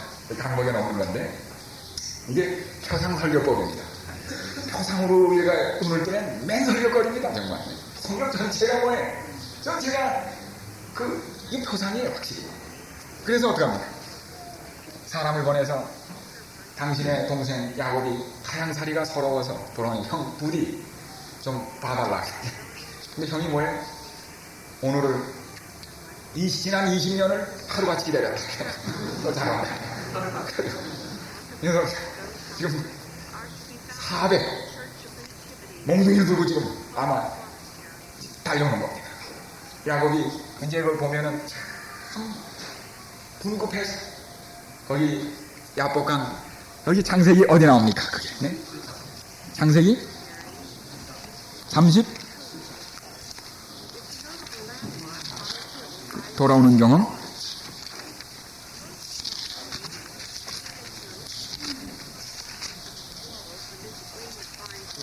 네 30 네 여기 2장에 나옵니다. 32장 여기서 우리 참 몸이 사자들이 야곱에게 돌아와 6절에 보면 32장 6절 이르는 그가 400인을 거느리고 주인을 만나려고 오더이다니 야곱이 심히 두렵고 답답하여 자기와 함께한 종자와 양과 소와 약대를 두 떼로 나누고 가로되 에서가 와서 한 떼를 치면 남은 한 떼는 피하리라. 도망가는 데는 뭐가 있다고 이 사람이 피하는 얘기네. 근데 이 야곱이 형도 피하고 다 피할 수 있지만은 결국 이 형은 자기의 과거입니다. 자기가 만들어 놓은 과거에. 그렇지 않습니까? 형을 그렇게 만든 건 자기야. 마지막 우리가 이 하나님의 나라에 들어가기 전 정말 야복강을 건너기 전에 해야 될 경험이 뭔가 하면 마지막 죽을 때 마지막 우리의 그 최후의 우리 앞에 닥치는 건 뭔가 하면 자기의 자서전 앞에 서야 한다는 사실입니다. 형도 피하고 아버지도 피하고 외삼촌도 피할 수 있지만 누구한테는 못 피해요? 자기가 살아온 과거는 피할 수 없습니다. 우리는 그 앞에 서야 합니다. 형과의 싸움은 자기의 과거하고의 싸움이에요. 자기가 만들어 온 과거에 우리는 정직하게 마지막 날 목사나 개인이나 누구나 자기의 과거 앞에 서야 한다는 것, 그게 바로 야곱의 환란입니다. 자기의 과거와 싸우는 것입니다. 하나님이 용서하시기로 구원하시기로 작정하신 때라도 하나님께서는 우리로 하여금 그 경험을 통하여 죄악의 쓰라림과 결과에 대하여 충분히 인식하고 당신의 땅에 오도록 이미 구원하신다 할지라도 구원이 확정됐다 할지라도 그 경험을 아까 말씀한 대로 무죄한 자로는 여기지 아니하고 경험하게 하는 그 일을 하시겠다고 예레미야서에 기록되어 있지 않습니까? 그리하여 여기 야곱의 기도를 들어보십시오. 우리 조부 아브라함의 하나님, 나의 아버지 이삭의 하나님, 여호와여 주께서 전에 내게 명하시기를 내 고향 내 족속에게로 돌아가라. 내가 내게 은혜를 베풀리라 하셨나이다. 나는 주께서 주의 종에게 베푸신 모든 은총과 모든 진리를 조금이라도 감당할 수 없사오나 내가 내 지팡이만 가지고 이 요단을 건넜더니 지금은 두 때나 이루었나이다. 이 야곱이 하나님이 야곱을 그렇게 참 야곱생에 하나님에게 잘한 거 하나도 없어요. 정말 신세만 진 사람이에요. 근데도 얼른 생각하면 오히려 에서가 남자답고 시원시원하고 한데 하나님이 야곱을 사랑하세요. 근데 야곱에게 뭐 있었는가 하면 그 어려운 중에라도 자기가 하나님께 아무 잘한 게 없는 그런 현실에도 하나님의 은혜를 잊지 않는 사람입니다. 야곱은 배은망덕하지 않는 사람에서 늘 하나님의 은혜를 기억하는 사람. 내가 오늘 이렇게 된 게 하나님의 은혜라는 것이. 사도 바울이 고린도서에서 나의 나 된 것은 하나님의 은혜로 말미암습니다. 배은망덕하지 말아야 합니다. 하나님께 많은 무엇을 해드림으로 하나님의 기쁨을 은총을 하는 것이 아니라 배은망덕하지 말아야 합니다. 또 하나는 야곱에게 뭐 있었는가 하면 창세기 읽어보면 나오지 않습니까? 야곱이 그 도망가고 막 그러는 그 베델 들판에서라도 꿈에 뭘 꾸는 거예요. 꿈에 하늘을 꿈꾸는 겁니다. 이 생시에 먹은 마음이 꿈에 나타난다고. 이 찬미가에도 보면 뭐 나와요? 꿈에도 소원. 야곱은 비록 생애는 그렇게 나가지만 그의 마음속에는 꿈에도 소원이 있었어요. 그게 뭐예요? 하나님께 더 가까이 나가고 싶은, 내 주께 가까이 나가면, 비록 현실은 그렇지 못하지만 그의 마음속에 뭐 있었어요? 하나님께 더 가까이 나가고 싶은 꿈이 있었던 사람입니다. 하나님이 현실이 어떠한 것을 보지 않으시고 그 마음에서 움직이는 꿈을 보셨어요. 꿈. 그 소원을 가진 사람이. 여러분이요, 우리가 하나님께 아무 참 해드린 것 없고 은혜 갚는 일이 없을지라도 배은망덕하지 아니하고 꿈에라도 주님께 가까이 나가기를 소원하는 그 소원을 바로 하나님이 야곱에서 발견하시고 그를 마침내 이스라엘로 삼으시는 경험을 여기서 보게 됩니다. 그리하여 여기 쭉 보면은 그 간절하고 탄원을 드리는데 그가 에서에게 뇌물을 보냅니다. 인간의 모든 수단이 실패합니다. 야곱이 드디어 여기 그 32장 끝에 보면은 뭐 다 하시는 겁니다. 그가 막 가족들을 다 보내고 보니까 하나님, 나 혼자 죽는 거는 좋습니다. 근데 나 때문에 처자식이 죽어야 할 생각하니까 여기 보니까 내 처자식 살려달라는 얘기가 여기 나와요. 내 하나 때문에 가족이 죽어야 합니까? 그 다음에 이 아버지가 겁을 내고 먹으니까 애들이 어떻게 해요? 그 부인들이지, 또 부인도 하나. 그 아이들이 그 아버지 하나의 그 두려움 때문에 불안해하는 모습을 보고 다 내보낸 다음에 혼자 야방놀이에서 씨름할 때 검은 그림자가 나타나요. 야, 누가 왔어요? 예서의 선발대가 왔구나. 이거 하나라도 우선 해치워야지. 여기서 어떻게 하는데 이 붙잡는데 하나라도 우선 넘어뜨려 하는데 자기도 뭐 목부 한 20년 했으니까 멋을 있거든요. 그래서 하는데 이건 하면 할수록 이 사람은 세지는 거라. 자긴 점점 시간이 지날수록 냉겨뜨리려고 하는데 자긴 점점 맥이 빠는데 이 사람은 점점 힘이 세지는 거라. 새벽녘에 그가 보통 인간이 아닌 것을 깨달았습니다. 그는 드디어 씨름이 뭘로 변해요? 강구로 변해요. 살려달라는 것입니다. 나를 도와달라는 것입니다. 그가 초인간인 것을 깨달았어요. 드디어 여기 보면 그가 매달리는 야곱을 칠 때, 환도뼈를 칠 때 위골이 뼈가 튕겨집니다. 다리를 질질 끄며 또 매달리는 거예요. 살려달라는 거예요. 도와달라는 거예요. 강구로. 하나님께서는 매달리는 백성을 결단코 뿌리치지 않으신다는 사실입니다. 매달리는 겁니다. 이 아이들이 매 맞을 때 대롱대롱 매달리면 부모가 더 이상 못 때려요. 그냥 되는 겁니다. 매달렸어. 내 이름이 무엇이냐? 야곱입니다.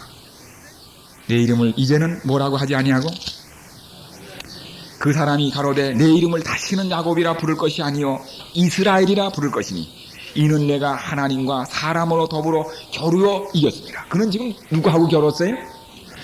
바로 예수님과 겨룬 것입니다.